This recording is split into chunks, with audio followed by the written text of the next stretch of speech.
Back in the day, for college students like these folks in the 1960s, life in the sense of research work was simple. You went to the library, looked for books in the card catalog, tracked through the stacks to get them, took notes, and typed your work on a typewriter. Now you are inundated with information in a variety of media, print, online, audio, video, from a wide array of sources. Finding information is easy. Doing research is actually harder because you have to make more choices about what to use, who to trust. We are moving from publisher control of information in the 20th century to personal control of information in the 21st century. This is a profound change. In this movie, we will consider some ways to examine sources critically and make good choices. We often go to search engines and we're happy enough with the first few results that we find. Popularity and linking algorithms or formulas are one way that sites are ranked in our search results. But you still need to exercise some judgment. You can't let Google do all the work for you. Evaluation is not necessarily an easy process. You need to draw inferences from a collection of different clues. The right stuff is not always the same as the best stuff. You consider sites and sources in the context of your information need. Evaluation involves asking 5 simple questions. They apply to all sorts of media, not just textual information. When you ask who, you are looking at an author's credibility.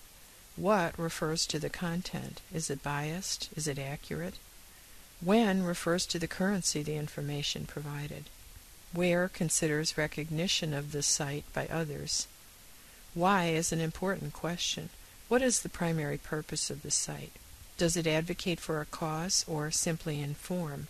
The answer to this question will also help you to evaluate the site's content. You've probably seen this cartoon before. Ask, who is the author? Sometimes that's obvious. Sometimes it's a challenge to determine the authorship. Sometimes the author of a site is an organization and not a person.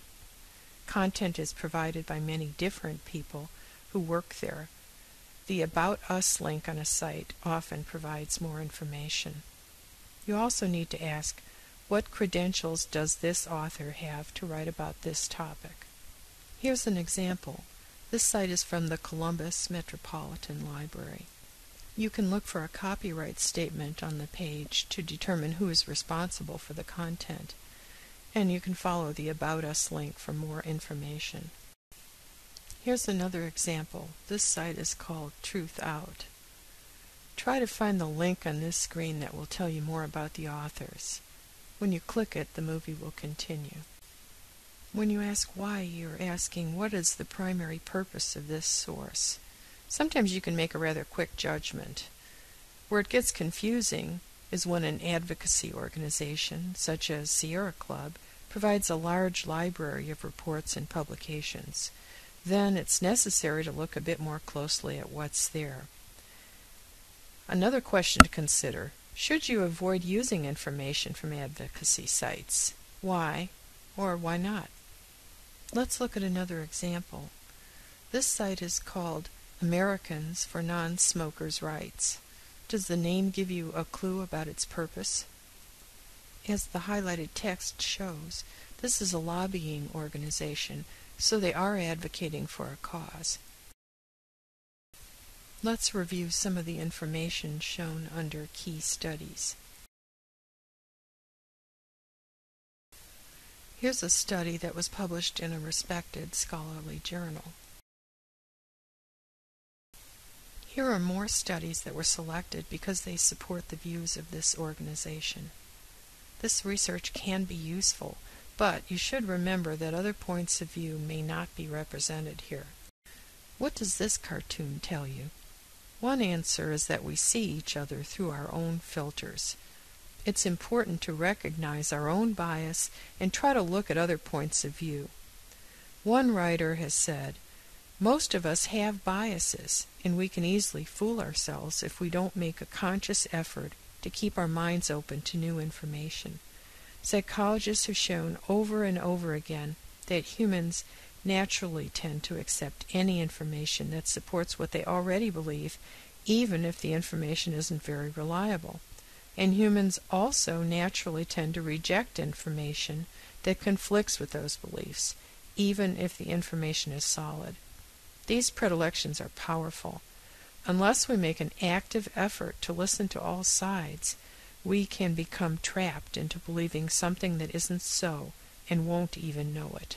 When you ask the what question about the content, consider whether the information has bias or a particular slant or point of view. Does the source present only one side of a debate? Is the tone of the language negative or inflammatory? Does it include loaded words that have strong emotional overtones or connotations that evoke either strongly positive or negative reactions beyond their literal meaning? Let's consider an example. A classmate is doing a research project on the Got Milk ad campaign. He comes across a site which directly contradicts the premise of this campaign. Let's look at it and consider it. Take a look at some of the words on this page. What do you think about the tone of the language? Let's take a look at some of the content.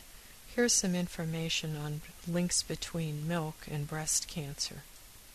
You can see in the highlighted portion of the page that the site is making a connection between consuming dairy products and cancer. This is a claim that should really be supported by specific documentation or references. Let's check to see whether any studies are cited. As you can see here, some studies are mentioned, but only in a vague way. There are really no specific references that would help us to locate these studies. Here's another cartoon for you. Basically, it's telling us that sometimes we're in too big of a hurry when we do research. We might be prone to accept information without question. The word research implies search and search again. You can check claims or cited references independently if you have a question about their accuracy. That's part of a process called triangulation, finding several other sources to confirm statements that seem questionable. Let's try it now. We'll search a database to see if we can find other information about health effects of cow's milk. Here's the Academic Search Complete database available from the library's website. We're trying a search for some keywords: milk, health, cancer. We can filter our search results by the type of publication. Let's look at the results in magazines. Here's an interesting article from a reputable publisher, University of California at Berkeley. You can see from the highlighted text that this article seems to take an opposite view, noting that studies cited by milk opponents are not convincing. Recent and relevant are not synonyms. Some older material is going to be very useful for your research. And while there are ongoing digitization projects to convert printed sources to digital form, basically the answer to the second question is no. You may still need to use printed sources too. Article Express is a free service from the OSU libraries that will scan and email some printed materials to you. Check the service on the website for more information. The final question asks, where has this source been recognized by others as important or useful? You can look for links or bookmarks or citations. Let's review some ways that you can look for signs of recognition, depending on the type of content you are evaluating. To find other sites that link to web pages, you can use search engines like Google or Yahoo. Format your search as shown here, or use Google Advanced Search. Try searching delicious to find out whether many other people have bookmarked a page.